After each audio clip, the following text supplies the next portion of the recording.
नमस्कार बच्चों, आज हम चर्चा करेंगे राजस्थान उद्योग एवं निवेश संवर्धन नीति 2010 तथा राजस्थान निवेश प्रोत्साहन स्कीम 2014।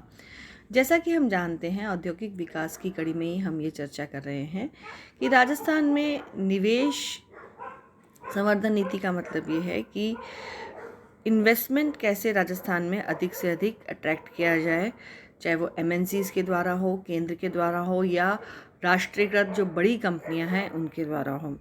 तो जो कुल मिला के नई औद्योगिक नीति 2014 की हमने पिछले वीडियो में चर्चा करी थी, उसके मुख्य उद्देश्यों की अगर अपन दोबारा से चर्चा करें तो मुख्य रूप से इसका उद्देश्य था विनिर्माण व सेवा क्षेत्रों में निजी निवेश में वृद्धि करके सुस्थिर आर्थिक प्रगति का ऊंचा स्तर प्राप्त करना, पर्यावरणीय टिकाऊ औद्योगिक विकास तथा संतुलित प्रादेशिक विकास को प्रोत्साहित करना, ऐसे संस्थागत वातावरण व इंफ्रास्ट्रक्चर के विकास में मदद करना जो निजी क्षेत्र में निवेश व उद्यम को पनपाने में सहायक हो सके, ऐसे क्षेत्रों में तीव्र विकास को प्रोत्साहित करना जिनमें राजस्थान को प्राकृतिक व रणनीति की दृष्टि से विशेष लाभ प्राप्त होता है, मानवीय पूंजी का अधिकतम उपयोग करना और ज्ञान चलित विकास को प्रोत्साहित करना तथा बढ़ती हुई युवा जनसंख्या के लिए रोजगार के अवसर बढ़ाना।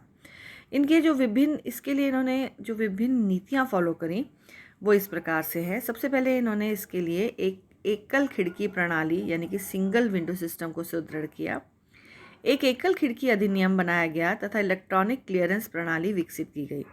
मंत्रिपरिषद की औद्योगिक विकास के लिए विशेष रियायती पैकेजों पर विचार करने का कार्य सौंपा गया है। Rajasthan enterprise single point enabling and clearance act तैयार करने पर बल दिया गया है। हालांकि ये अभी तक बना नहीं है, पर अभी इसके पीछे कार्यवाही चल रही है ये किस लिए बना है, ताकि संबंधित अधिकारी निश्चित समय सीमा में काम की इजाज़त दे सकें।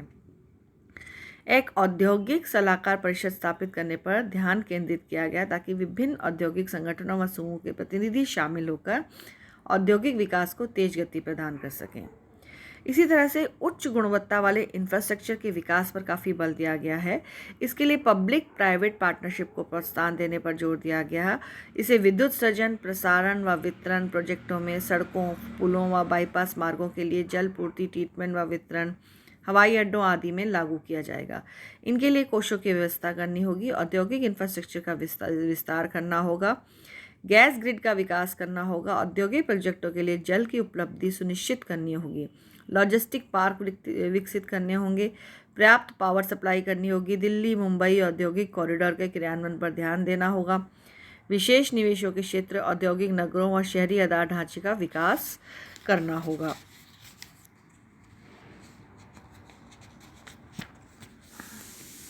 राज्य को ग्रामीण व कुटीर उद्योगों को नवजीवन प्रदान करने की व्यवहारिक योजना बनानी चाहिए।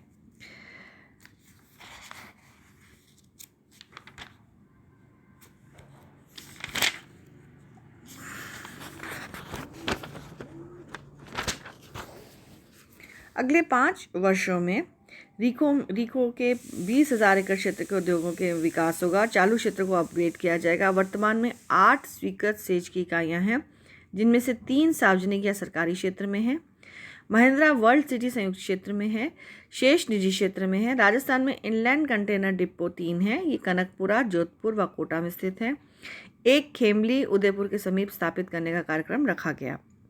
राजस्थान में पावर सप्लाई जो है 7,716 मेगावाट थी, जो अपर्याप्त है, जिसे 2013-14 तक कुल 10,000 मेगावाट तक बढ़ाने का लक्ष्य घोषित किया गया। राज्य में ग्रीन ऊर्जा का विकास करने के लिए सौर ऊर्जा के विकास पर बल दिया गया। दिल्ली मुंबई औद्योगिक कॉरिडोर 13 जिलों अलवर, अजमेर, भीलवाड़ा, चित्तौड़गढ़, दौसा, जयपुर, जोधपुर, झुंझुनू, कोटा, नागौर, पाली, सीकर व सिरोही होते हुए राजस्थान से गुजरेगा। डीएफसी यानी कि डेडिकेटेड फ्राइट कॉरिडोर व DMIC Delhi Mumbai industrial corridor के विकास पर राज्य की आशाएं टिकी है। डीएमआईसी के संबंध में कुछ अर्ली बर्ड प्रोजेक्ट इस प्रकार रखे गए थे: शाहजहांपुरी, नीमराना, बहरोड ज्ञान city, central spine global city को भिवाड़ी, टपुकड़ा औद्योगिक कॉम्प्लेक्स, अजरका होते हुए ग्रीनफील्ड हवाई अड्डा प्रोजेक्ट। राज्य में स्पेशल निवेश प्रदेशों का विकास किया जाना चाहिए। इनके अलावा जयपुर को एक विश्व स्तरीय शहर के रूप में विकसित किया जाएगा। प्रदूषण नियंत्रण व पर्यावरण संरक्षण पर बल दिया जाएगा। दक्षता के स्तर ऊंचे करना तथा लोगों को रोजगार के लायक बनाना भी इस नीति का मुख्य उद्देश्य था।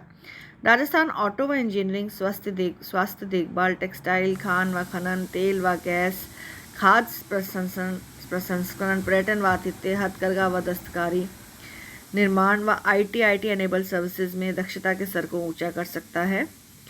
भूमि की आसान उपलब्धि पर भी जोर दिया गया। राज्य में व्यर्थ भूमि के क्षेत्र काफ़ी मात्रा में विद्यमान हैं।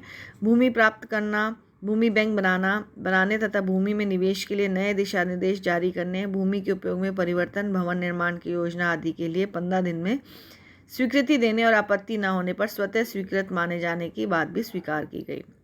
सरकार एक भूमि बैंक की स्थापना करेगी जिनमें अतिरिक्त भूमि, सार्वजनिक क्षेत्र की इकाइयों की भूमि, राज्य सरकार व शहरी निकाय, स्थानीय निकायों के पास पड़ी फालतू भूमि को मिलाया जाएगा।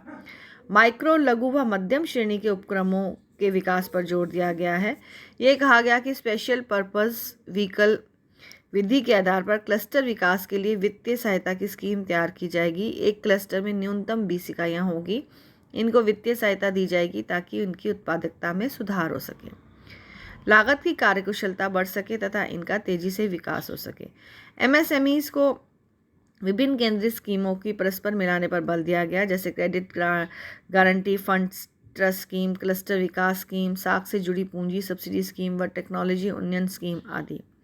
राजस्थान वित्त निगम महिला उद्यमकर्तियों को माइक्रो व कुटीर उद्योगों के लिए अनुदानित दरों पर कर्ज मुहैया कराने का प्रावधान किया गया है।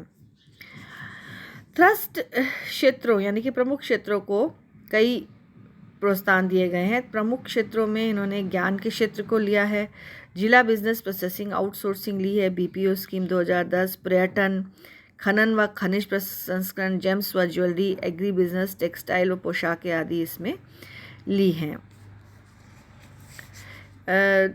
ये जो जून 2010 की औद्योगिक नीति है वह अगस्त 2010 की निवेश प्रोत्साहन नीति को हम मिला देते हैं तो औद्योगिक व निवेश प्रोत्साहन नीति ये कही जा सकती है। इसके अलावा राजस्थान में अलग से जो निवेश प्रोत्साहन नीति स्कीम है वो 2014 में आई है। इसको वसुंधरा राज्य सरकार ने लागू किया था।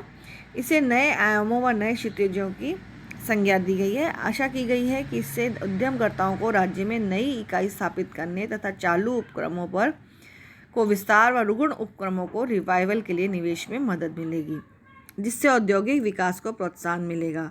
इसके प्रमुख प्रावधान इस प्रकार है। सबसे अधिक पिछले क्षेत्र में 250 करोड़ रुपए तथा या अधिक के एकमुश्त निवेश से पहले विनिर्माण इकाई को इस स्कीम का लाभ दिया जाएगा। तंबाकू उत्पादों व शराब, बियर, पेयजल संबंधी उपक्रमों को निश्चित तौर पर छोड़कर ये लाभ निम्नांकित होंगे।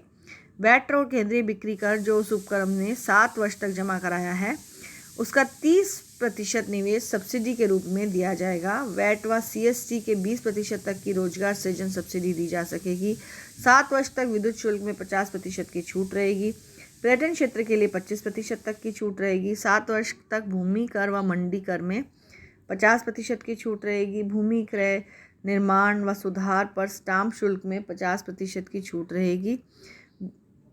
भूमि के उपयोग में परिवर्तन करने पर 50% परिवर्तन चार्जेस से छूट रहेगी। अन्य श्रेणी के उपक्रमों के लिए भी रियायतें दी गई हैं। सेवा उपक्रमों, महिलाओं, अनुसूचित जातियों, अनुसूचित जनजातियों व विकलांग व्यक्तियों के उपक्रमों के लिए विशेष प्रावधान किए गए हैं। इसी प्रकार रुग्ण इकाइयों के पुनर्जीवन व सुधार के लिए भी प्रावधान किए गए हैं। सेवा उपक्रमों को भी लाभ पहुंचाया गया है। इस स्कीम में जिन प्रमुख उद्योगों व क्षेत्रों को लाभ पहुंचाया है वह हैं सिरेमिक व कांच, डेयरी, औद्योगिक गैस, दवा, पर्यटन, वस्त्र आदि। 2014 की स्कीम में प्रेरणाएं प्राप्त करने की विधि, सब्सिडी के वितरण की विधि, त्रुटि सुधारने की विधि आदि विषयों का स्पष्टीकरण विस्तार पूर्वक किया गया है, जो स्कीम के प्रपत्र में 32 पृष्ठों में दिया गया है। धन्यवाद बच्चों।